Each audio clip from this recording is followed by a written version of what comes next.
Hi guys, நம்ம இன்றைக்கி என்ன பார்க்க போகிறோம்னா ஒரு பிஸ்னஸ் ஃபீல்டில் நீங்கள் ஸ்ட்ரென்த்தனிங்காக இருக்கணும்னா இந்த பாலிசிஸ்லாம் நீங்கள் ஃபாலோ பண்ணிங்கன்னா உங்களுடைய பிஸ்னஸ் எப்படி நீங்கள் க்ரோ பண்ணலாம் அப்படின்றதுக்கான தான். முதல்ல ஒரு நல்ல பிஸ்னஸ் ஃபுல், அதாவது என்னென்னா சக்ஸஸ்ஃபுல்லான பிஸ்னஸ் பர்சன் வரணும்னா அவங்களுக்கு ஒரு மிகப்பெரிய தகுதி என்னென்னா இண்டிவிஜுவாலிட்டி. உங்களுடைய ப்ராடக்ட்டு எந்த வகையில் மற்றதை விட டிஃப்ரென்ஷியேஷனாக இருக்குது அப்படின்றது தான் மெயினான விஷயமே.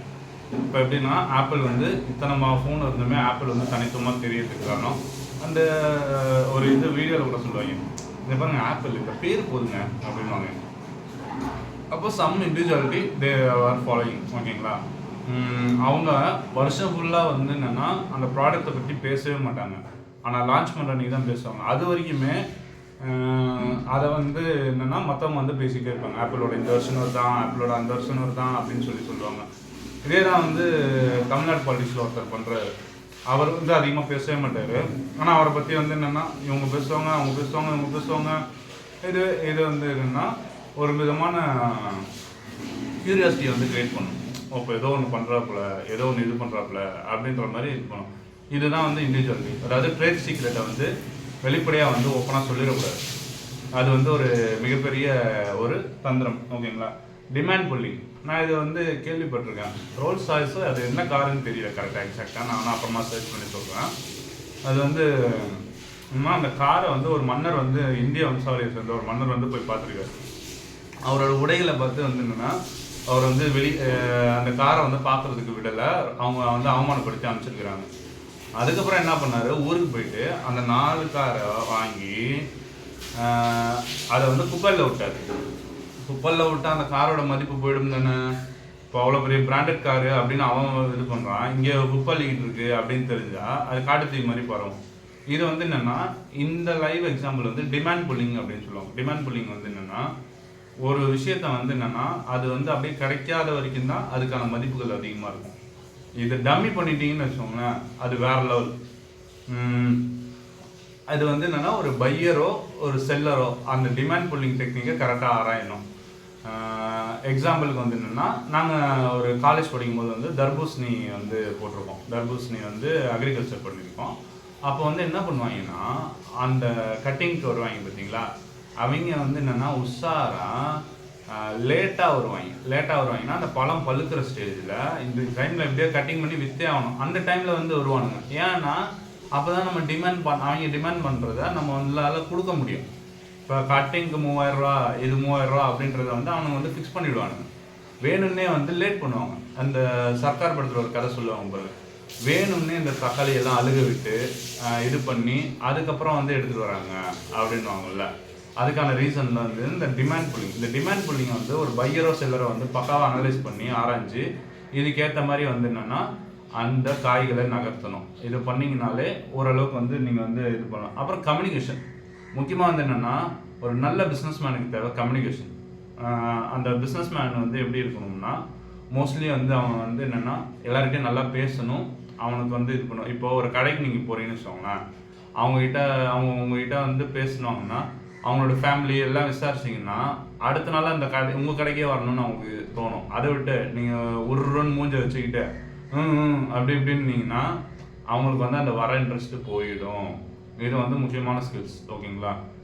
இதெல்லாம் நானுமே தப்பு பண்ணியிருக்கிறேன், அதனால தான் நான் சொல்கிறேன். ஒரு நல்ல பிஸ்னஸ் மேனுக்கு என்னென்னா மார்க்கெட் அனாலிசிஸ். நீ ஒரு பொருளை விற்கிறன்னா அந்த பொருளை எத்தனை பேருக்கு போகுது அப்படின்றத இது பண்ணணும். மார்க்கெட் ரிசர்ச்னு சொல்லுவாங்க. நீ டொக்கு இடத்துல போய்ட்டு ஒரு கடையை வச்சுட்டு ஏன் ஓடலை அப்படின்னு சொல்லி யோசிக்க கூடாது.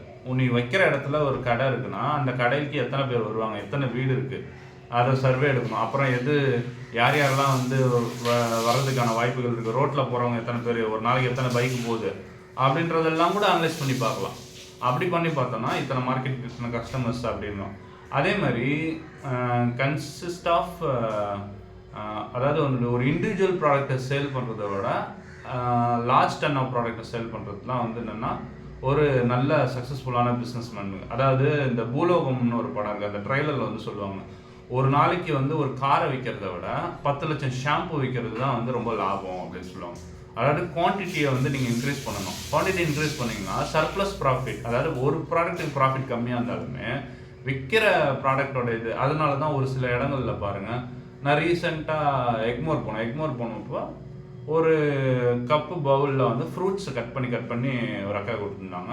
எவ்வளோ கேட்டேன் அப்படின்னா 30 ரூபா தான். அப்படின்னா 30 ரூபாய்க்கு அது குவான்டிட்டி நல்லது. நம்ம ஒரு சில நேரம் தோணும் 30 ரூபாய்க்கு கொடுத்துட்டு என்னடா இது அப்படின்ற மாதிரி தோணும். ஆனால் அது குவான்டிட்டி அங்கே நிறைய பேர் நின்னாங்க. அப்போ வந்து என்னென்னா, உங்களுடைய ப்ராடக்ட்டும் தரமாகவும் சீப் அண்ட் பெஸ்ட்டாகவும் கிடைக்குதுன்னா, நீங்கள் வந்து அந்த ப்ராடக்டில் மார்ஜினை வந்து கூட்டவே தேவையில்லை.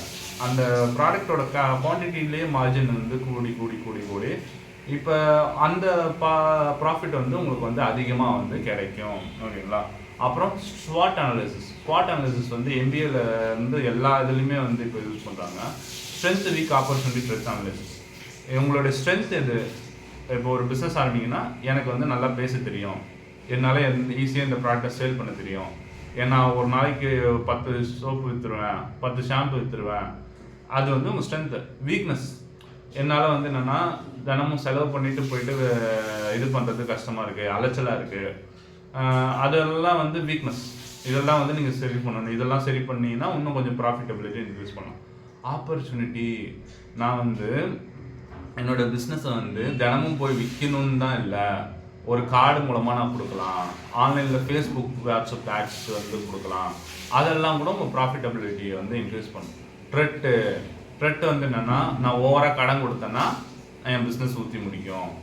அதெல்லாம் த்ரெட்டு. ஓகேங்களா? இந்த ஸ்வாட் அனாலிசிஸ் படி நீங்கள் கரெக்டாக அனலைஸ் பண்ணி ஸ்வாட் அனாலிசிஸ் எல்லாத்துக்குமே யூஸ் ஆகும். உங்களுடைய கெரியருக்கு எல்லாத்துக்குமே யூஸ் ஆகும். இதெல்லாம் பண்ணிங்கனாலே வந்து என்னென்னா, ஒரு எஃபெக்டிவான பிஸ்னஸ்ஃபுல் பர்சனாக வந்து நீங்கள் இருக்கலாம்.